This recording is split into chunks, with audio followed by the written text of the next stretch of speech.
ጌታችን ኢየሱስ ሞቼ እነሳለሁ ብሎ ተናግሮ ሞቶ ተነስቷል። አንዳንድ ሰው እመቤታችን ተነስታ የለ እንደ የሚል ሰው አለ። አዎ እመቤታችን ተነስታለች፣ አልዓዛርም ተነስቷል። ማይ ብራዘር ሌሎች በጣም በርካታ የተነሱ እኮ አሉ ከሞት ያስነሳቸው ጌታችን ኢየሱስ ክርስቶስ። ግን ምንድነው ከክርስቶስ ውጭ ያሉት ማናቸው ሞቼ እነሳለሁ ብሎ ሞተን በስልጣናቸው በደግ ብሎ ሊነሱ የሚችሉ ማንም የለም ጌታችን ኢየሱስ ሲቀር። ክርስቶስ ሞቼ እነሳለሁ አለ። ዮሐንስ ወንጌል ለምሳሌ ምዕራፍ 2 ቁጥር 17 ላይ ቁጥር 17 19 እና ከዚህ ጀምሮ ይህን ቤተ መቅደስ አፍርሱት በሶስተኛውም ቀን አነሳዋለሁ አለ። ይህን ቤተ መቅደስ አፍርሱት ሲል አይሁዳውያን ይህ ቤተ መቅደስ ከ47 ዓመት ጀምሮ ይሰራ ነበረ፣ አንተ በሶስት ቀን ታነሳዋለህ ነው አሉ።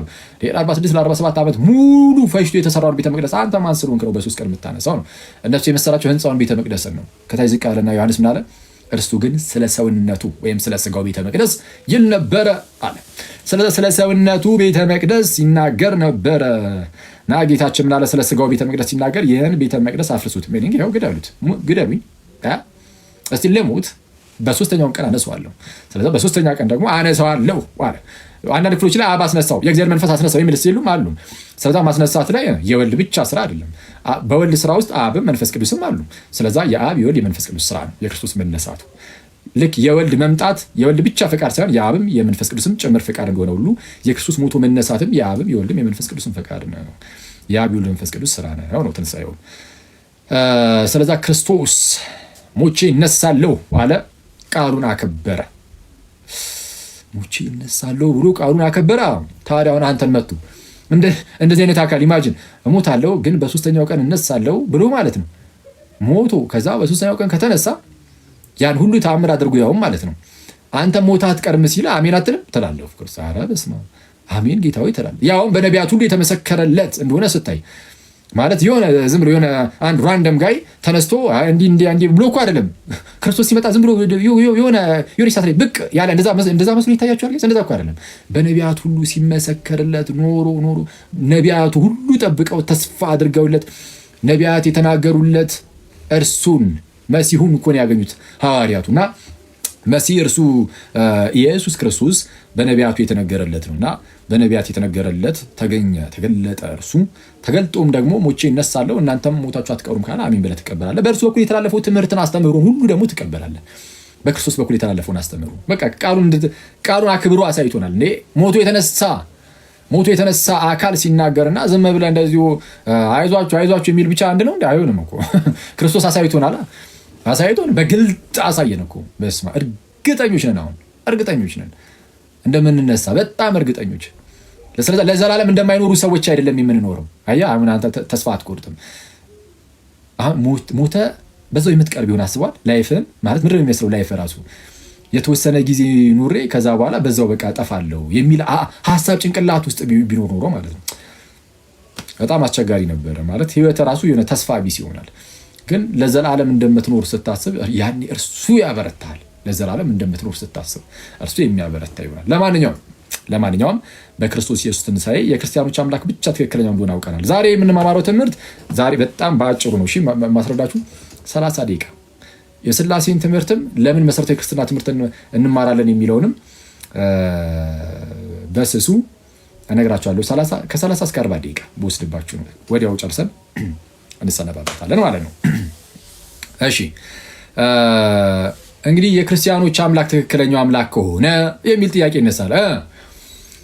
በስመ ክርስትና በጣም በርካታ ሃይማኖቶች አሉ። ከነሱ ውስጥስ እሺ አሁን ኦኬ እስልምና ትክክል አይደለም አላችሁ። ለምሳሌ ሌሎች ቤተ እምነቶችም ትክክል አይደሉም፣ ትክክለኛው ክርስትና ነው አላችሁ። ግን በክርስትና ስምም እኮ በጣም በርካታ ሃይማኖቶች አሉ። ከነሱ ውስጥስ ትክክለኛውን በምን ማወቅ ይቻላል? ሞርሞኑ ተነስቶ ክርስቲያን ነኝ ይላል። ኦንሊ ጂሰሱ ተነስቶ ክርስቲያን ነኝ ይላል። የአዋ ምስክሮች ነን የሚሉት ሰዎች ተነስተው አርዮሳውያን ናቸው ክርስቶሳውያን ነን ይሉሃል። በፕሮቴስታንት ውስጥ ያሉ የተለያዩ ቤተ እምነቶች እየተነሱ የፈለገውን ትምህርት ይክድና ድህነት ላይ ክዶ ቅዱስ ቁርባንን ክዶ ጥምቀትን ክዶ ኢማጂን ሚስጥራትን ክዶ ክርስቲያን ነኝ ብሎ ሊመጣልህ ይችላል ከፈለገ። ማን ይከለክሏል? ያው ለማለት ማለት ነው። የክርስቲያን ነኝ ብሎ ለመምጣት ማንም አይከለክለውም። በምንድን ነው የሚታወቀው? እንደዚህ ውጥንቅጡ በጠፋ ዓለም ውስጥ የሃይማኖት ግብ ውስጥ ያው በክርስትና ስም እንኳን ኖሮ በምንድን ነው የሚታወቀው ትክክለኛው ሃይማኖት? እሱን ለማወቅ ምን ያስፈልጋል? መሰረታዊ የክርስትና ትምህርትን ማወቅ መሰረታዊ የክርስትና ትምህርትን ማወቅ። ስለዚህ ጉዳይ መጽሐፍ ቅዱስ የሚናገረው ስላለ ማለት ነው። እንግዲህ ሁሉም ቤተ እምነቶች በክርስትና ስም ያሉ ቤተ እምነቶች ሁሉ የሚያምኑት አንድ ነገር አለ። ለመዳን እምነት ያስፈልጋል፣ ለመዳን እምነት ያስፈልጋል ይላሉ። መጽሐፍ ቅዱስም እዚህ ላይ እንግዲህ በጣም ግልጽ ነው፣ ክሪስታል ክሊር ነው። ስለዛም ለመዳን ማመን ያስፈልጋል ከተባለ ደግሞ ምንድን ነው የምታምነው? እምነት ከመስማት አይደለም ወይ? ያው እምነት ከመስማት ከሆነ መስማትም በእግዚአብሔር ቃል ከሆነ ልክ ቅዱስ ጳውሎስ በሮሜ መልእክቱ ምዕራፍ 10 ላይ እንደሚናገረው እምነት ከመስማት ነው፣ መስማትም በእግዚአብሔር ቃል ነው። ስለዚህ የእግዚአብሔርን ቃል ሰምተህ ነው የምትድነው። የእግዚአብሔርን ቃል በትክክል ነግረውሃል አልነገሩህም ነው? የእግዚአብሔርን ቃል በትክክል ነግረውሃል ወይስ አልነገሩህም? ካልነገሩ አትድንም። በትክክል የእግዚአብሔርን ቃል ካልሰማህ የምታምነው እምነት ከእግዚአብሔር ቃል የተነሳ የሆነ እምነት ስላልሆነ አያድንም። ያ እምነት የሚያድነው እምነት ምን አይነት እምነት ነው? ትክክለኛ የእግዚአብሔር ቃል ተሰምቶ የሚመጣው እምነት፣ እሱ ነው የሚያድነው። ለምሳሌ ስላሴ የሚባል ነገር የለም አብ ኢየሱስ ነው ብሎ ለምሳሌ አንድ ሰው መቶ ቢሰብክ ኦንሊ ጂሰሶች እንደዛ ነው የሚሰብኩት። እንደዛ ብሎ መቶ ቢሰብክና ይህንን ነገር ሰምተህ ብታምን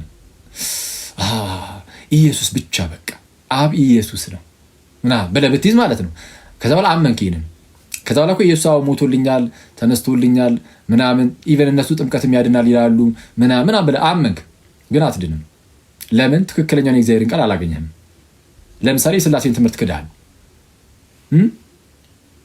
ለምሳሌ የስላሴን ትምህርት ክዳል። የስላሴን ትምህርት ከካድከው መሰረታዊ የክርስትና ትምህርትን እምቢ ብለሃል እና የአንተ እምነት የተመሰረተው በሐሰተኛ ትምህርት ላይ ስለሆነ የማዳን ኤፊካሲ የማዳን ብቃት የለውም። በቃ የሚያድነው እምነት የራሱ የሆነ ክራይቴሪያ አለው። የሚያድነው እምነት በትክክለኛው ትምህርት ላይ የተመሰረተ ነው። በትክክለኛው ትምህርት ላይ ካልተመሰረተ ሊያድን አይችልም። እሱን መጽሐፍ ቅዱስ በጣም በተደጋጋሚ ነው የሚናገሩ። አሳያችኋለሁ። የሀገር ጥቅስ ነው ያለው መጽሐፍ ቅዱስ ላይ። ወደዛ ይሄዳሉ። ኦኬ እሺ፣ እዛ ላይ ሄጂ የተወሰነ ነገር ላሳያችሁና ከዛ አንዲት ነገራችሁና ከዛ በኋላ ወደ ስላሴ ትምህርት ደግሞ ሄደን በጣም ለጥቂት ደቂቃ አሳያችኋለሁ። ያው በዚህ ትምህርቶቻችን ላይ እንደምታውቁት አሁን መሰረታዊ ክርስትና ትምህርት ብዬ ለ4 ቀን ሰጣችሁ። በጣም ጥልቀት ያለው ነገር አይደለም የምሰጣችሁ፣ እንደው መሰረታዊ ናት ሊስት በቃ ማወቅ ያለባችሁን የተወሰነ ነገር ለመስጠት ያለው። ስለዚህ አጠር አድርጌ እሰጣችኋለሁ ማለት ነው። እሺ ቅድም እንዳልኳችሁ በጣም በተደጋጋሚ የማነሳላችሁ አንድ የመጽሐፍ ቅዱስ ክፍል አለ አይደል? በዚህ በሮሜ መልእክት ምዕራፍ 10 ላይ ቅዱስ ጳውሎስ የተናገረው ከቁጥር 13 ጀምሮ በአይሁዳዊና በግሪክ ሰው መካከል ልዩነት የለምና አንዱ ጌታ የሁሉ ጌታ ነውና ይላል። በአይሁዳዊና በግሪክ ሰው መካከል ልዩነት የለም ማለት ምን ማለት ነው? በአይሁዳዊ ማለት ህዝበ እስራኤል ማለት ነው። አይሁዳውያን ናቸው። ህዝበ እስራኤል ከጥንት ጀምሮ የእግዚአብሔር ህዝብ ተብለው ይኖሩ ነበረ። እነርሱ የተገረዙ ናቸው፣ የእግዚአብሔርን ቃል ማደራ ተቀብለዋል፣ በዚህም የአይሁድ ብልጫ አለው ተብሎ ተነግሮለታል ሮሜ 3 ላይ። ግን ክርስቶስ ኢየሱስ መጣ። ሲመጣ አይሁዳውያንም ራሳቸው ምንም እንኳን የእግዚአብሔር ቃል ቢቀበሉም ህግን ቢቀበሉም በህጉ ግን ፍጹም ሆነው ጻድቅ ሆነው መኖር አልቻሉም። ስለዚህ ሁሌም ኃጢአትን እየሰሩ ይወድቁ ነበር። ኦኬ፣ ኃጢአተኞች ናቸው። ሁሉም ከኃጢአት በታች ነው፣ አይሁዳውያንም ጭምር ማለት ነው። አሕዛብ ብቻ አይደሉም። አሕዛብ ያልተገረዙ ናቸው፣ የእግዚአብሔርን ህግ አልተቀበሉም። አዎ በህገ ልቦና ያሉ ናቸው። ግን ከኃጢአት አንጻር ስታዩት ግን ህግ የተቀበሉም ህግ ያልተቀበሉም በቃ ኃጢአተኛ ናቸው፣ አሕዛብም አይሁዳውያንም። ስለዛ ክርስቶስ ሲመጣ ለሁለቱም መጣ፣ ለኃጢአተኛ ሁሉ መጣ። ለኃጢአተኛ ሁሉ ለማንና ለማን? ለአይሁዳውያንም ለአሕዛብም። ስለዚህ ምን አለ ቅዱስ ጳውሎስ ሲናገር? በአይሁዳዊና በግሪክ ወይም በአሕዛብ ማለት ነው። የግሪክ ሲል አሕዛብ ማለት ነው። በአይሁዳዊና በግሪክ ሰው መካከል ልዩነት አለ? የለም። በሁለቱ መካከል ልዩነት የለምና አንዱ ጌታ የሁሉ ጌታ ነውና። አየው፣ አንዱ ጌታ የሁሉ ጌታ ነውና ለሚጠሩትም ሁሉ ባለጠጋ ነው። አንዱ ጌታ የሁሉ ጌታ ነውና የአይሁዳዊም የግሪክም የአይሁዳዊ ብቻ የሚባል ጌታ የለም። የአይሁዳዊም የግሪኩም ወይም የአሕዛቡም ጌታ ነውና አንዱ ጌታ የሁሉ ጌታ ነውና ለሚጠሩትም ሁሉ ባለጠጋ ነውና የጌታን ስም የሚጠራ ሁሉ ይድናልና። የማንን ስም የሚጠራ? የጌታን ስም የሚጠራ የጌታን ስም የሚጠራ ሁሉ ይድናልና። እንግዲህ ያላመኑበትን እንዴት አድርገው ይጠሩታል ይላል። ልክ የጌታን ስም የሚጠራ አዎ ይድናል። ተመልከቱ። የጌታን ስም የሚጠራ ምን ይላል? ይድናል። እሺ የጌታን ስም ለመጥራት ግን ምን ማድረግ አለባቸው? ማመን አለባቸው። ሳያምኑ ይጠሩታል እንዴ? ስለዛ ምን አለ ቅዱስ ጳውሎስ ቀጠል አድርጎ ባላመኑበትስ ነገር እንዴት አድርገው ይጠሩታል? ያላመኑበትን ነገር እንዴት አድርገው ይጠሩታል? አይጠሩትም ኦፍኮርስ። ስለዛ የጌታን ስም ለመጥራት ምን ማድረግ አለባቸው? ማመን አይደል? እሺ ለማመን ደግሞ ምን ያስፈልጋል? ዝም ብለህ ለምሳሌ የሆነ ሰው የሆነ ክፍሉ ዝም ብለህ ሄደህ ብታስቀምጠው ያምናል? የሆነ ክፍሉ ዝም ብለህ አስቀምጠው ማለት ነው። ምንድን ነው የሚያምነው? ምን ክፍል ውስጥ አስቀምጠው ምን በአስማት ነው እንደሚያምነው ልትሉኝ ትችላላችሁ። ትክክልም ናችሁ። የሆነ ክፍል ውስጥ ቁጭ አድርገው ዝም ብሎ አያምንም። ምን ያስፈልጋል? የሆነ የሚሰብከው ሰው ያስፈልገው ያስፈልጓል። ኦኬ የሆነ የሚሰብከው ሰው እና የሆነ መስማት አለበት። ለማመን የሆነ የሚሰማው ነገር ያስፈልጓል። ወይ የሚያነበው ወይ የሚሰማው። እዚህ ክፍል ላይ በተነገረው መሰረት ባልሰሙትስ እንዴት አድርገው ያምናሉ ይላል። ለማመን ደግሞ መስማት አለባቸው። እሺ እስቲ አሁንም ያንኑ ጥያቄ ልድገምላችሁ። አንድ ባዶ ክፍል ውስጥ ቁጭ ብታረጉት ይሰማል? አይሰማም። ዝም ብለው የሆነ ቦታ ላይ ብቻውን ቁጭ ብታረጉ አይሰማም። እንዲሰማ ግዴታ የሆነ ሰባኪ የእግዚአብሔር ቃል መናገር አለበት። ስለዛ ምን ይላል ጳውሎስ? ያለ ሰባኪስ እንዴት ይሰማሉ? ስለዛ የጌታን ስም የሚጠራ ሁሉ ይድናል። ለክ የጌታን ስም የሚጠራ ሁሉ ይድናል። ባላመኑትስ እንዴት አድርገው ይጠሩታል ይላል። ስለዛ ለመጥራት ማመን ምንድነው? ያላመኑትን ነገር እንዴት አድርገው ይጠሩታል ይልና ባልሰሙትስ ነገር እንዴት ያምናሉ? ለማመን ደግሞ መስማት፣ ለመስማት ደግሞ ሰባኪ ያስፈልጋልና ያለ ሰባኪ ደግሞ እንዴት ይሰማሉ? ሰባኪ እሺ እዚህ ድረስ ሄድና ሰባኪ ያስፈልጋል። ስለዛ ሰባኪ ዝም ብለህ ለምሳሌ ላጥ እያልክ ሄደህ ከሆነ መንገድ ላይ ብድግ አድርገህ አንዱን ሰው ሾመው ዝም ብለህ በቃ እስቲ ይህችን ነገር ስበክ ብትለው ይቻላል? የሆነ ዝም ብሎ መጽሐፍ ቅዱስ ይዞ ያየውን ሰው ከፈለግ እንደዚህ ይቻላል? አይቻልም። ስለዛ ጳውሎስ ምን አለ? ሰባኪ ለመሆን ግዴታ አስቀድሞ የተላኩ መሆን አለባቸው። ካልተላኩስ እንዴት ይሰብካሉ ይላል። ካልተላኩስ እንዴት ይሰብካሉ? ስለዚህ ይህን ማወቅ አለብን። መላክ አለበት ሰባኪው መላክ አለበት። የተላከ ሰባኪ ይሰብካል። ከዛ በኋላ ልክ ሲሰብክ ሰውየው ይሰማል። የሰማው ሰውዬ ያምናል። ያመነው ሰውዬ የጌታን ስም ይጠራል። የጌታን ስም የሚጠራ ደግሞ ይድናል። የጌታን ስም የሚጠራ ሁሉ ይድናል። እንደዚህ ነው ቼኑ፣ ሰንሰለቱ እንዲህ ነው። ስለዚ አሁን እንዲህ ከሆነ የመጀመሪያው ነገር መሰረታዊውን የክርስትና ትምህርትን ሰው የሚሰማው ከቤተ ክርስቲያን ብቻ ነው። አለቀ። አንዱ መለያው ይሄ ነው። ትክክለኛው ክርስትና የትኛው ነው የሚለውን ለማወቅ ስብከቱን እያሰማ ያለው አካል የተላከ ነው ወይ? የተላከችው ቤተ ክርስቲያን ናት። አስቀድሞ ሐዋርያት በማርቆስ ወንጌል ምዕራፍ 16 ቁጥር 15 ጀምሮ ጌታችን እንደተናገረው እንግዲህ ሂዱ፣ እንግዲህ ወደ ዓለም ሁሉ ሂዱ፣ ወንጌልም ለፍጥረት ሁሉ ስበኩ አለ። ኦኬ እንግዲህ ወደ ዓለም ሁሉ ሂዱ፣ ወንጌልም ለፍጥረት ሁሉ ስበኩ። ሂዱ አለ፣ ላካቸው። ለፍጥረት ሁሉ ወንጌልም ምን አድርጉ? ስበኩ። ስለዛ ስበኩ፣ ሂዱ፣ መላክ ፕላስ ደግሞ እንዲሰብኩ መናገር። ስለዛ ለመስበክ የተላኩ ሰባኪያን የመጀመሪያዎቹ ሐዋርያት ናቸው። በማቴዎስ ወንጌል ምዕራፍ 28 ቁጥር 19 ላይም እንግዲህ ሂዱ አሕዛብን ሁሉ በአብ በወልድ እና በመንፈስ ቅዱስም እያጠመቃችኋቸው ደቀ መዛሙርት አድርጓቸው፣ ያዘዝኳችሁም ሁሉ እንዲጠብቁ እያስተማራችኋቸው ኖ እኔ እስከ ዓለም ፍጻሜ ድረስ ሁልጊዜ ከእናንተ ጋር ነኝ አለ ጌታ ኢየሱስ። ስለዚ አሁን ሂዱ፣ አጥምቁ፣ አስተምሩ ተብሎ የተላኩ የመጀመሪያዎቹ መልእክተኞች የተላኩ ሰባኪያን ሐዋርያት ናቸው። እስከ ዓለም ፍጻሜ አለ ጌታ ኢየሱስ ከእናንተ ጋር ነኝ አለ። አሁን አስተምሩ አጥምቁ አለና እስከ ዓለም ፍጻሜ ከእናንተ ጋር ነኝ። ሲያስተምሩ ሲያጠምቁ ጌታ ከእነርሱ ጋር ነው። በሕይወት እስካሉ ድረስ ብቻ እነ ጴጥሮስ በፍጹም እነሱ ሲያልፉም ጭምር ያው እስከ ዓለም ፍጻሜ ሁልጊዜ ነው ያለው። ሁልጊዜ ጌታችን እስከ ዓለም ፍጻሜ ከእነርሱ ጋር የሚሆነው እንዴት ነው ከተባለ እነ ጴጥሮስ ሌሎቹም ሐዋርያት በነበሩበት ሰዓት ይሰብካሉ፣ ያጠምቃሉ እና ይሾማሉ ሰዎችን። ሌሎች ሰዎች ይሾማሉ። እነሱ ባሉበት ሰዓት እንኳን ጳጳሳት ሆነው የተሾሙ ሰዎች ነበሩ። ማስረጃ ለምሳሌ በሐዋርያት ሥራ ምዕራፍ 20 ቁጥር 28 ላይ ምን ይላል? እግዚአብሔር በገዛ ደሙ የዋጃትን ወይም የገዛትን ቤተ ክርስቲያንን ትጠብቋት ዘንድ ማንን? ቤተ ክርስቲያንን እግዚአብሔር በገዛ ደሙ የዋጃትን ቤተ ክርስቲያንን ትጠብቋት ዘንድ መንፈስ ቅዱስ እናንተን ጳጳሳት አድርጎ ለሾመበት ለራሳችሁና ለመንጋው ተጠንቀቁ ብሎ ይናገራል። ጳጳሳት ወይም እረኞች ኦቨርሲየር አሉ። እነሱ ተሾመዋል። ኦልሬዲ ሐዋርያት የሚያውቋቸው ማለት ነው።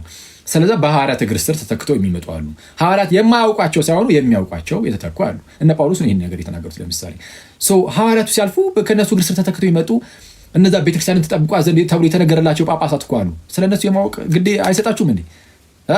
በተለይ ከኦርቶዶክስ ውጭ ያላችሁ ወንድመቶች ወይም ከጥንታውያን አብያተ ክርስቲያናት ውጭ ያላችሁ ከዛ በኋላ ጳጳሳቱ ወይም እነዚህ እረኞች ቤተክርስቲያንን የሚጠብቁ አካላት መንፈስ ቅዱስ እችን ቤተክርስቲያንን እንዴት አይጠብቅም ነው? ሙሉ በሙሉ እንዳጠፋ ይጠብቃታል። ሙሉ በሙሉ እንዳትስት ይጠብቃታል። ስለሚጠብቃት በእነርሱ በኩል ትምህርቱን ደግሞ ያስተላልፋሉ። እነርሱም ደግሞ ይሄ ከሐዋርያት እግር ስር የተተኩት ጳጳሳት ልክ ሲያልፉ ደግሞ እነዚሁ ራሳቸው ጳጳሳት የሚያውቋቸው ሌሎች ጳጳሳት ደግሞ ስለሚኖሩ በእነሱ በኩል እያደረገ በቅብብሎሽ ዛሬ እኛ ጋር ደረሰ። በዓለም አቀፍ ደረጃ ይህች የጌታ ኢየሱስ ቤተክርስቲያን ትባላለች። ቅዱስ ጳውሎስ እንደተናገረላት ምን ይላታል ጳውሎስ በመጀመሪያ ጢሞቴዎስ መልእክቱ ምዕራፍ 3 ቁጥር 15 ላይ የእውነት አምድና መሰረት የእውነት ምን አምድና መሰረት የሕያው እግዚአብሔር ቤተክርስቲያን ይላታል። የእውነት አምድና መሰረት እውነትን ትፈልጋላችሁ ጋይስ? እውነትን ትፈልጋላችሁ? እንግዲያውስ የእውነት አምድና መሰረት ቤተክርስቲያን ናት ተብላችኋል። ስለዛ ቤተክርስቲያንን ፈልጉ። እውነትን የምታገኙት ከቤተክርስቲያን ውስጥ እንጂ ከሆነ ጎረምሳ ወይም ከሆነ እንደኔ ካለ ሰው ምናምን እንደዛ አይደለም። የሆነ ከአንድ ሊቅም አይደለም። ከአንድ የሆነ ስኮላር ምናምን አይደለም። ከአንድ የመጽሐፍ ቅዱስ እውነት በራልኝ ከሚል ከአንድ ሰው እንደዛ አይደለም። የሆኑ ሰዎች እውነትን ሊናገሩ ይችሉ ይሆናል። ግን እውነትን በምልአት የምታገኙት ግን ከሕያው እግዚአብሔር ቤተክርስቲያን እንጂ ከሌላ ከማንም አይደለም። ስለዛ እውነትን የምታገኙት የእውነት አምድ እና መሰረት ከተባለችው ከቤተ ክርስቲያን ነው። ከዚህ ውጭ ግን ልትሳሳቱ ትችላላችሁ፣ ልትስቱ ትችላላችሁ። አገኘውኝ ብለህ ለራስህ መምህርን ሹመ ያ መምህር ከሳታ አንተም አብሮ ትስታለህ። እና መጽሐፍ ቅዱስ ደግሞ እንደዛ አልተናገረልን ማለት የሆነ አንድ ግለሰብ እየተነሳ ያድሳል፣ አንድ ግለሰብ እየተነሳ ይመራል፣ ምናምን ይነዳል። እንደዛ የሚባል ነገር የለም መጽሐፍ ቅዱስ ላይ የእውነት አምድ እና መሰረት ብሎ የሕያው እግዚአብሔር ቤተክርስቲያን በእርሷ እንዴት መኖር እንደሚገባ ታውቅ ዘንድ ጽፍልሃለሁ ያለው በእርሷ እንዴት መኖር እንደሚገባ። ስለዛ በቤተክርስቲያን ስለመኖር እንደዛ ነው የተጻፈው የተነገረው። ስለዛ ምንድነው እውነትን የሚፈልግ ሰው አለ? በቃ ባጭሩ ጥያቄው ይሄ ነው። በጣም ብዙ በክርስትና ስምም እኮ ብዙ ሃይማኖቶች አሉ። ኦኬ እሺ፣ እውነትን ፈልገህ ነው የምትጠይቀው ከሆነ እውነትን የምታገኘው ከቤተክርስቲያን ነው። አለቀ። የእውነት አምድና መሰረት ናት ተብሎ ተነግሯል። እሺ ያችኛዋ ቤተክርስቲያን እና ምን ሙሉ ወንጌልስ ቤተክርስቲያን አይደለች እንዴ? ሞርሞንስ ቤተክርስቲያን አይደለች እንዴ? የአዋ ምስሉ ኦንሊ ጂሰሶች ቤተክርስቲያንን ይሉ የለ እንዴ? ትክክለኛዋ ቤተክርስቲያን በምን ትታወቃለች ታዲያ? በምን አወቃችሁ? ማለት ጥንታዊት ቤተክርስቲያን እንደሆነች ትክክለኛ ቤተክርስቲያን ከጥንት ጀምሮ የመጣችሁ እንደሆነች በምን ታውቃለህ? በአጭሩ ቤተክርስቲያን ትክክለኛ ቤተክርስቲያን የትኛዋ እንደሆነች ለማወቅ ሁለት መስፈርቶችን መያዝ በቂ ነው። በተደጋጋሚ ነግሬያቸዋለሁ። ትክክለኛ ቤተክርስቲያን የትኛዋ እንደሆነች ለማወቅ አንደኛ ቤተክርስቲያን ማለት ምን ማለት ነው? ጉባኤ ማለት ነው። ኤክሌሲያ ወይም ቤተ ክርስቲያን ማለት የተጠሩ ለሆነ ዓላማ የተጠሩ ሰዎች ስብስብ ጉባኤ ማለት ነው። የአማኞች ህብረት፣ የአማኞች ስብስብ ማለት ነው። እና ያ ጉባኤው ማለት ነው እንደ ጉባኤ ከሐዋርያት ጀምሮ መጥቷል ወይ ነው። አሁን ያለህበት ጉባኤ በጉባኤነት ደረጃ በሆነ መንገድም ይሁን ወደኋላ ስትቆጥር ያለምንም መቋረጥ ወደኋላ ስትቆጥር ወደኋላ ትሬስ ባክ ስታደርግ ሐዋርያት ድረስ ትሄዳለህ። ከዛ ጌታ ድረስ ማለት ነው ትሄዳለህ። ለምን? ይህን መስፈርት ማን አደረገው? ጌታ መጣ። እንደዚህ ነገር አክሊል እንደዚህ አይነት መስፈርት አለ። ከመጽሐፍ ቅዱስ ማስረጃ አለ። የስ ለምሳሌ ቤተክርስቲያንን የሰራት ጌታችን ኢየሱስ ነው። ተመልከቱ ጋይስ፣ ቤተክርስቲያንን የሰራት ጌታችን ኢየሱስ ነው። በማቴዎስ ወንጌል ምዕራፍ 16 ከቁጥር 18 ላይ ጌታችን ኢየሱስ ጴጥሮስን እንደዚህ አለ፣ አንተ ጴጥሮስ ነህ፣ በዚህ ዓለት ላይ ቤተክርስቲያንን እሰራለሁ፣ የገሃነም ደጆችም አይችሏትም አለ። ሰው በዚህ ዓለት ላይ ቤተክርስቲያንን እሰራለሁ አለና የገሃነም ደጆች አይችሏትም። አንደኛ በዚህ ዓለት ላይ አለና ቤተክርስቲያንን ነው ያለው። ሰው ቤተክርስቲያን የኢየሱስ ነች። እርሷን እሰራለሁ አለ። ስለ ህንፃ አይደለም። ስለ ህንፃ ነው የሚሆነው። ኢየሱስ ህንፃ እሰራለሁ ምናምን አይደለም። ቤተክርስቲያንን እሰራለሁ ማለት ይሄን ጉባኤውን የኛን ቤተክርስቲያናችንን ማለት ነው። ጉባኤውን እሰራለሁ አለና የገሃነም ደጆችም አይችሏትም። አንደኛ ቤተክርስቲያን ጉባኤውን የኔ ነው የሚለው ኢየሱስ። ይህ ጉባኤ አሁን እያወራንለት ያለው ጉባኤ የግለሰብ አይደለም፣ የኢየሱስ ነው። የኢየሱስ የጌታ ናት ቤተክርስቲያን። የማን ናት? የጌታ የጌታ ቤተክርስቲያን ባትባል የሚሉ ሰዎች ተነስተው እንደነበረ የቅርብ ጊዜ ትውስታችን ነው። አንዳንድ ሰዎች ከኛ ወገን የሆኑ ግን እኛ ያላክ ናቸው እንዳለው ጳውሎስ አዋቂ ነው። እኔ ማንንም አልልክም። ኦፍኮርስ ግን ቤተክርስቲያን የኢየሱስ ነች። ጌታ ኢየሱስ ቤተክርስቲያን ይላታል እና የጌታ ቤተክርስቲያን ናት። ቤተክርስቲያን በቃ አለቀ። የኢየሱስ የጌታ ቤተክርስቲያን ናት እና ለማንኛውም የጌታ ቤተክርስቲያን እርሷ ደግሞ የገሃነም ደጆች አይችሏትም ተባለላት። የገሃነም ደጆችም አይችሏትም። ለምንድን ነው የገሃነም ደጆች ያልቻሉት? ማለት የገሃነም ደጅ ማለት ደጅ ምንድን ነው? የሚያስገባ የሆነ ደጅ። የገሃነም ደጆች አያስገባትም። ወደ ገሃነም የሚያስገባ ምንም አይነት ነገር ቤተክርስቲያን ላይ አይበረታታባትም ሚኒንግ። ስለዚ ሊያጠፋት አይችልም። ስለ ቤተክርስቲያን በተአምር ልጠፋ አትችልም። ለምን? የኢየሱስ ስለሆነች። ለምን? ኢየሱስ ራሱ ስለሰራት። አስቧል። ኢየሱስ ሰርቷት የኢየሱስ ሆና ከዛን ያውም የገሃነም ደጆች አይችሏትም ከተባለች በኋላ ትጠፋለች ማለት የማይታሰብ ነገር ነው። ቤተክርስቲያን የኢየሱስ ክርስቶስ አካሉ ነች አይደለ? ቆላሲስ 1:18 ላይ 1 ቆሮንቶስ ምዕራፍ 12 ቁጥር 27 ላይ ምናምን እንደተነገረው እርሱም የአካሉ ማለትም የቤተክርስቲያን ራስ ነው ይላል። የአካሉ ማለትም የቤተክርስቲያን ራስ ነው ይላል። ስለዛ ቤተክርስቲያን የክርስቶስ ኢየሱስ ምኑ ነች? አካሉ ናት። በሌላ ክፍል ላይም እንደዚሁ በኤፌሶን መልእክት ምዕራፍ 1 ላይ ምን ነበር የሚላት ቅዱስ ጳውሎስ? በኤፌሶን መልእክት ምዕራፍ 1 ቁጥር 23 ላይ ከቁጥር 22 ጀምሮ ሁሉን ከእግሩ በታች አስገዛለት ይላል። አብ ለጌታችን አስገዛለት፣ ከሁሉ በላይም ራስ እንዲሆን ለቤተክርስቲያን ሰጠው። ከሁሉም በላይ ራስ እንዲሆን ለቤተክርስቲያን ሰጠው ጌታ ኢየሱስም። ስለ ቤተክርስቲያን ካላወቃችሁ ሁሌ ትስታላችሁ ጋይስ። በስመ አብ። በፕሮቴስታንት ውስጥ ፕሮቴስታንት ወንድሞቼ ሰላም ለእናንተ ይሁን። በእናንተ ውስጥ በጣም የጠፋው ነገር በጣም በሚያሳዝን ሁኔታ ነገረ ቤተክርስቲያን ኤክሌሲዮሎጂው እኔ በስመ አብ እንዴት እንደጠፋ በሚያሳዝን ሁኔታ ኢንቪዚብል የማትታይ ቤተክርስቲያን ምናምን ብለው ጭምልቅልቅልቅ አድርጋችሁ አውኩታችሁታል። እና እሱን በጌታ እንደው መለስ ብላችሁ እዩት። ቢያንስ እንደው ጥሩ ልብ ያላችሁ ልባም ፕሮቴስታንቶች ይህንን ነገር በደንብ አድርጋችሁ እዩ። በዚህ ውስጥ ደግሞ ክርስቶስ ኢየሱስ እንደሚያግዛችሁ አምናለሁ። እና ምን አለ? ራስ እንዲሆን ለቤተክርስቲያን ሰጠው። ኢየሱስን ራስ እንዲሆን ለቤተክርስቲያን ሰጠው ይልና እርሷም ይላል ቤተክርስቲያንም ማለት ነው። እርሷም ለኢየሱስ ሰጠው አይደል የሚለው? እርሷም ቤተክርስቲያንም አካሉና የኢየሱስ ማለት ነው። አካሉና ሁሉን በሁሉ የሚሞላ የእርሱ ሙላቱ ናት ይላል። ሁሉን በሁሉ የሚሞላ የእርሱ ሙላቱ ናት። አካሉና ሁሉን በሁሉ የሚሞላ የእርሱ ሙላቱ ናት። ስለዚህ አሁን ኢየሱስ የቤተክርስቲያን ራስ ነው። ቤተክርስቲያን የእርሱ አካሉ ናት። ከዛ ደግሞ መጽሐፍ ቅዱስ ሲያስቀምጥ እንዴት ያስቀምጣል? ክርስቶስን ሙሽራ ያደርግና ቤተክርስቲያንን ደግሞ ሙሽራይቱ ይላታል። ሙሽራይቱ በማለት ውስጥ ክርስቶስ ሙሽራ እንደመሆኑ ሙሽራይቱን እንዴት እንደሚጠብቃት እንዴት ራሱን አሳልፎ እስኪሰጥ ድረስ ደግሞ እዚሁ ኤፌሶን መልእክት ምዕራፍ 5 ቁጥር 25 ጀምራችሁ አንብቡ። ባሎች ሆይ ክርስቶስ ደግሞ ቤተክርስቲያንን እንደወደዳት እናንተ ሚስቶቻችሁን ውደዱ፣ በውሃ መታጠብና ከቃሉ ጋር አንጽቶ እንዲቀድሳት ራሱን ስለ እርሷ አሳልፎ ሰጠ እኮ ብሎ እንደተናገረ ማለት ነው። እንዲህ ብሎ ይናገርና ምንድነው እድፈት ወይም የፊት መጨማደድ ወይም ነውር ወይም እንዲህ ያለ ነገር ሳይሆንባት ቅድስት ክብርት የሆነች ቤተክርስቲያንን ለራሱ እንዲያቀርብ ፈለገ ወደደ ብሎ ይናገራል። ስለዛ የፊት መጨማደድ ሳይኖርባት ሳታረጅ ማለት ነው። ሁሌም የሚጠብቃት ሙሽራ አላት። እንዴ አንተ ሙሽራው ምንድነው አቅመ ቢስ ያደርጉታል አንዳንድ ሰዎች ሙሽራውን። ቤተክርስቲያን አርጅታ አደስናት ይላል አንዳንድ ሰው። አረ ቤተክርስቲያን እንደ ክርስቲያን በዓለም አቀፍ ደረጃ ስህተት ውስጥ ወድቃ በፍጹም ሊሆን አይችልም። ቤተክርስቲያን የሆነ አካባቢ ላይ ባይዜ ልትስት ትችላለች። የሆነ አካባቢ ላይ ስህተት ሊገባባት ይችላል። ስህተት ሊገባባት አይችልም። የሆነ አካባቢ ላይ ያለች ቤተክርስቲያን በዓለም አቀፍ ደረጃ ሳይሆን የሆነች አካባቢ ላይ ያለች ቤተክርስቲያን ውስጥ ስህተት ነገር ሊነገር ይችላል። ስለዛ ምን ታደርጋለች? ያቺ ቤተክርስቲያን ግዴታ ከዓለም አቀፉ ቤተክርስቲያን መነጠል የለባትም። ሁሌም ራሷን ዘሬ ልጠፍ ነው ማድረግ ያለባት። ሄዳ ከዓለም አቀፉ ወጣ ብዬ የራሴን አራምዳለሁ የሚል ቤተክርስቲያን ካለ መጨረሻው ጥፋት ነው የሚሆነው። ለምሳሌ የካቶሊክ ቤተክርስቲያን ስታለች ብላችሁ የምታምኑ ከሆነ ስታለች አይደል? እንግዲህ ከሳተች በፊት ለምሳሌ የሮም ቤተክርስቲያን ማለት ነው የካቶሊክ የሮም ቤተክርስቲያን በዓለም አቀፋዊቱ ቤተክርስቲያን ውስጥ ነበረች አልነበረችም? ነበረች። ግን ይኸው አሁን ስታለች እየተባለ ነው።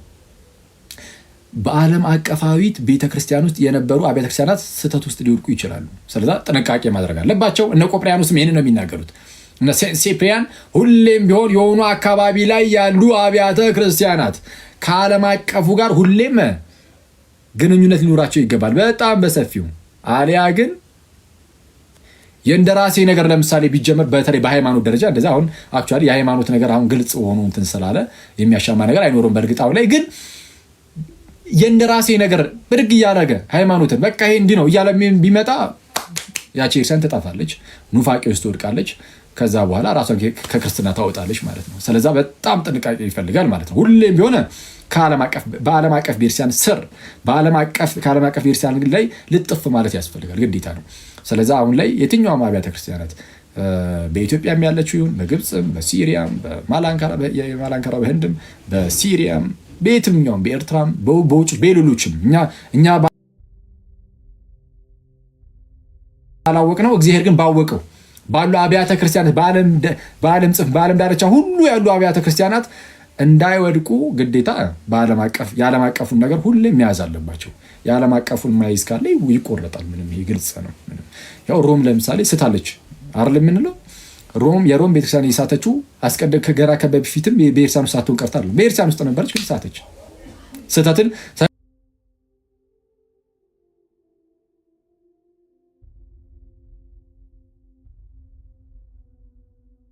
ተቀበለች።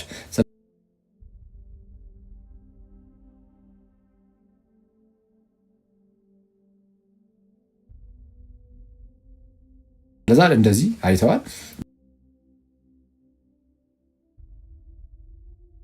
በቤተ ክርስቲያን ደረጃ ስህተቱ ውስጥ ወድቃለች ተብሎ ሊነገርላቸዋል። ለማንኛውም ግን በዓለም አቀፍ ደረጃ ቤተክርስቲያን አትስትም። የማትስትበት ዋናው ምክንያት ምንድን ነው? በዓለም አቀፍ ደረጃ ቤተክርስቲያን ሳተች ማለት የድህነት መንገድ ሁሉ ተዘጋ ማለት ነው። ቤተክርስቲያን ከሌለች ድህነት የለም። ባይዚ ቤተክርስቲያን ከሌለች ድህነት አይኖርም። ይኖራል ያለ ቤተክርስቲያን? ይኖራል እንዴ? ያለ ቤተክርስቲያን ድህነት አይኖርም። ሰው ለመዳን አምኖ መጠመቅ አለበት።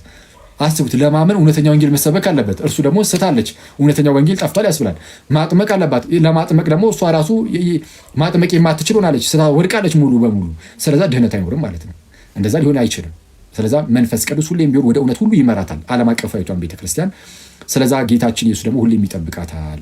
እና በዚች ቤተክርስቲያን እውነተኛይቱ ትክክለኛይቱ ቤተክርስቲያን በምን ይታወቃል ከተባለ የመጀመሪያው ክራይቴሪያ ስለማጠፋ ቤተክርስቲያን ማለት ነው። ስለማጠፋ እንደ ጉባኤነቷ ከሐዋርያት ጀምሮ የመጣች ጉባኤ ውስጥ አለ የለም? በቃ ይሄን ራስን ጠይቀው። ኧረ እኔ አንድ አጋጣሚውን የዛሬ 50 ዓመት አካባቢ የተመሰረተው ጉባኤ ውስጥ ነው ያለሁት ምናምን የሚል ሰው ካለ ምን ይሻላል አክሊል የሚል ሰው ካለ ጥንታውያን አብያተ ክርስቲያናትን ጥንታውያን አብያተ ክርስቲያናትን ማየት አለብህ። እሱ ነው የሚያዋጣው።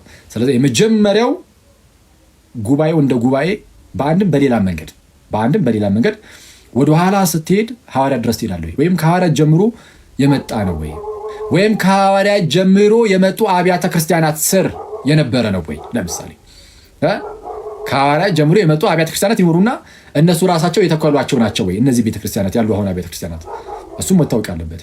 ለምሳሌ የሙሉ ወንጌል ሙሉ ወንጌል ስላልኩኝ የሚታወቀው እኛ ሀገር ብዙ ጊዜ እሱ መሰለኝ በጴንጤ ውስጥ ወይም ሌሎች የጴንጤ ዲኖሚኔሽኖችንም ይሁን እነሱ ለምሳሌ የተከሏቸው ማን ናቸው? የትኞቹ ዓለም አቀፋውያን የትኞቹ ጥንታውያን ቤተክርስቲያናት ናቸው የተከሏቸው? የትኞቹም አይደሉም። የሆኑ ግለሰቦች ናቸው፣ ጴንጤ ግለሰቦች ናቸው የመሰረቷቸው። ስለዛ ሊሆን አይችልም። እና እንደነዚህ አይነት አብያተ ክርስቲያናት አንደኛ በቃ አሁን ቀጥታ ወጪ ይሆናሉ ማለት ነው። ከጨዋታ ወጪ ናቸው ብዬ አስባለሁ። ሁለተኛው መመዘኛ ደግሞ ያቺ ራሷ ከጥንት ጀምሮ የመጣች ጉባኤ ያልናት ራሷ ደግሞ እውነተኛ የሆነ ሐዋርያዊ አስተምህሮ ደግሞ ያስፈልጋታል። የትኛውም በቃ ለመዳን ግዴታ ሐዋርያዊ አስተምህሮ፣ ትክክለኛ ከኑፋቄ ጸዳ አስተምህሮ ያስፈልጋል። ከዚህ ጋር በተያዘ መጽሐፍ ቅዱስ ምን እንደሚል ጥቂት ነገር ልጥቀስላችሁና በቃ እንጨርስ። ሁለተኛ ጢሞቴዎስ ምዕራፍ 4 ቁጥር 3 ያው በተደጋጋሚ እንደነዚህ አይነት ክፍሎችን አስተማምረናል። አክቹዋሊ አዲስ ሰው ካለ ለመድገም ያህል እንዲህ ይላል ጳውሎስ በሁለተኛ መልእክቱ ለጢሞቴዎስ በላከለት ማለት ነው ምዕራፍ 4 ቁጥር 3 ላይ ሕይወት የሚገኝበትን ትምህርት የማይታገሱበት ዘመን ይመጣልና ይላል። ልክ ምን አይነት ትምህርትን? ሕይወት የሚገኝበት ትምህርት። ሕይወት የሚገኝበት ትምህርት አለ። ስለዛ ትምህርት ሲሪየስ ጉዳይ ነው ማለት ነው።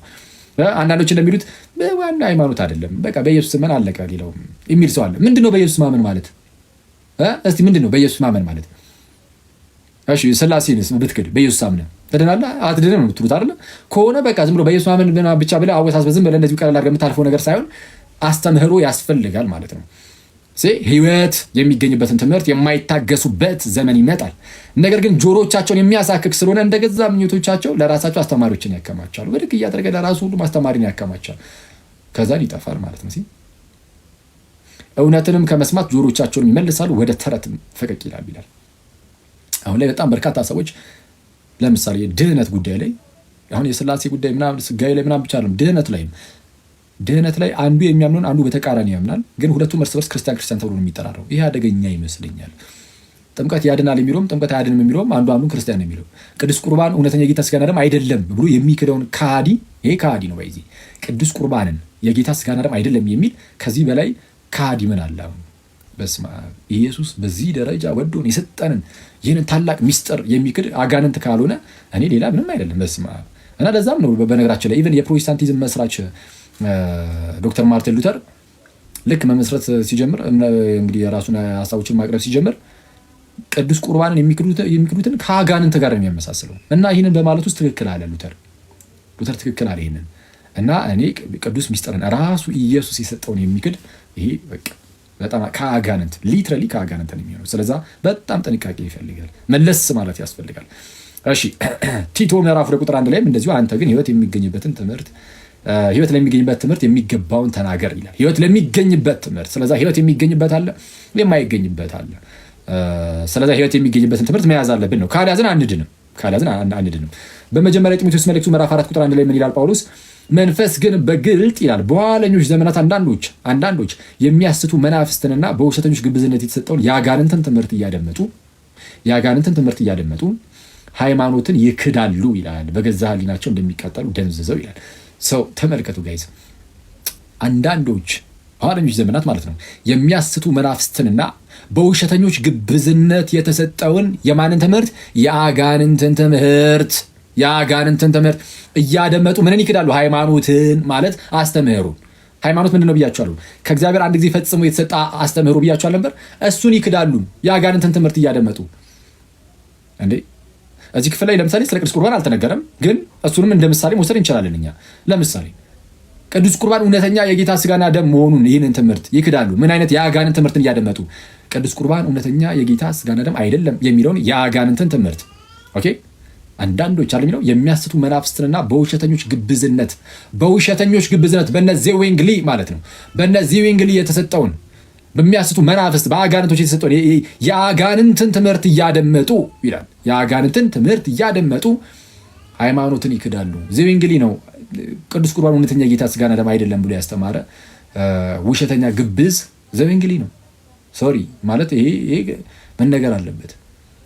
እና አሁን ላይ በጣም ብዙ ፕሮቴስታንት ወንድሞቻችን ወድቀው የምናየው በዚህ ጉዳይ ላይ ማለት ነው። በዚህ ይሄ ትምህርታቸው ወድቀው የምናየው የዘዌንግሊን በውሸተኞች ግብዝነት የተሰጠውን የዘዌንግሊን ትምህርት የኢየሱስን አይደለም። ኢየሱስ ምሳሌ ነው እንጂ የኔ ስጋና ደም አይደለም አላለም። ኢየሱስ በቀጥታ ቃል በቃል የኔ ነው ያለው። ስጋዬ ነው፣ የኔ ስጋ ነው፣ የኔ ደም ነው ሲል ዘዌንግሊ ደግሞ ኧረ የሱ አይደለም ምሳሌው ነው። ከዛ ፕሮቴስታንት ኒገስ ተነስተው ኧረ የኢየሱስ አይደለም ዘዌንግሊ እንዳለው ምሳሌው ነው አይነት ነገር። ይሄ በውሸተኞች የተሰጠ በውሸተኞች ግብዞች የተሰጠ የአጋንንት ትምህርት ይባላል። ይሄ የአጋንንት ትምህርት ይባላል። ይህንን እያደመጡ ሃይማኖትን ይክዳሉ ተባለ፣ ክደዋል። ስለዚህ ይሄ ከዚህ መመለስ አለባቸው ማለት ፕሮቴስታንት ወንድሞቻችን፣ ብዙ ፕሮቴስታንት ወንድሞች ትኖራላችሁ፣ ከዚህ መመለስ አለባችሁ። ቅዱስ ቁርባን ሁለተኛ የጌታ ስጋና ደም አይደለም የሚል ቤተ እምነት ውስጥ መቆየት የለባችሁም። አትሊስት ይህን ቅዱስ ሚስጥር እንደዚህ የሚያቃልል ሰው ጋር ህብረት ማድረግ የለባችሁም። እሺ ዝቅ ይልና ቁጥር 16 ላይ እዛው አንደኛ ጢሞቴዎስ ምዕራፍ 4 ቁጥር 16 ላይ ማለት ነው ለራስህና ለትምህርት ተጠንቀቅ ይላል። በእነርዚህም ጽና፣ ይህን ብታደርግ ራስህንም የሚሰሙንም ታድናለህ ይላል። ለራስህና ለትምህርት ተጠንቀቅ፣ በእነርዚህም ጽና። ለራስህም ለትምህርትም ለትምህርት ተጠንቀቅ ነው የሚባለው። በቃ ትምህርት በጣም ጥንቃቄ ይፈልጋል። በእነርዚህም ጽና፣ በትምህርት ትጸናለህ። እንዲህ ካደረግህ ራስህንም ታድናለህ። ለትምህርት በመጠንቀቅ ራሳችንን እናድናለን። አዎ ለምን? ትምህርት የተሳሳተ ከሆነ ልጠፋ ነው እንዴ? አሁን እንዴ በጣም ሌሎችም ፕሮቴስታንቶች አይደለም ሌሎችም ወንድም እህቶቼ እንዴ ድነናል ብላችሁ አስባችሁ ቁጭ ብላችሁ የተሳሳተ ትምህርት ውስጥ ካላችሁ እንደጠፋችሁ ግን ታውቁታላችሁ በጌታ። ስለዛ ይህን ነገር መለስ ብለን ማየት የለብንም አለብን። ስለዛ መሰረታዊው የክርስትና ትምህርት ምን ይመስላል የሚለው መታየት አለበት። ስለዛ ምን አለ? ለራስና ለትምህርት ተጠንቀቅ፣ በእነዚህም ጽና። ይህን ብታደርግ ራስን ታድናለህ። ራስን ብቻ አይደለም ደግሞ በጣም በሚያስገርም ሁኔታ የሚሰሙህንም ታድናለህ። የሚሰሙትን ያድናል። እንዴት? እነዛ ሰዎች ሲሰሙ ትክክለኛውን ትምህርት ከእርሱ ካገኙ ይድናሉ። ለዛ ነው። ካላገኙ ግን ባይጸና ለትምህርቱ ባይጠነቀቅ ግን አይድኑም። እነዛ ሰዎችን ለማዳን ስትል እንደው እባክህን በትምህርት ጽና። ስለዛ ትምህርት አስፈላጊ ነው ማለት ነው አይደል? ስለዛ መሰረታዊ ክርስትና ትምህርትን የምንማርበት ዋናው ምክንያት መሰረታዊ ክርስትና ትምህርት ለድህነታችን ቀጥታ ግንኙነት ስላለው ያንን ትምህርት ማመን ለእኛ እንደ አማራጭ አይደለም፣ እንደ ግዴታችን ነው። ስለ እግዚአብሔር ማወቅ፣ ስለ ጌታችን ኢየሱስ ማወቅ፣ ስለ ወንጌል ማወቅ፣ ማለትም ኢየሱስ እርሱ ክርስቶስ እንደሆነ መሲህ እንደሆነ ስለ ሁላችን መሞቱን መነሳቱን ይሄ ሁሉ ደግሞ ስለ እኛ እንደሆነ በዛ ውስጥ ደግሞ እኛ እንዴት እንደምንድን ይህን ሁሉ ማወቅ አለብን ግዴታ። ስለዛ አማራጫችን አለም የምንማረው መሰረታዊ ክርስትና ትምህርትን የምንማረው ከድነታችን ጋር ስለሚገናኝ ነው። ስለዛ መሰረታዊ ክርስትና ትምህርታችሁ ምንድን ነው የሚለውን ይኸው ዛሬ እንጀምራለን።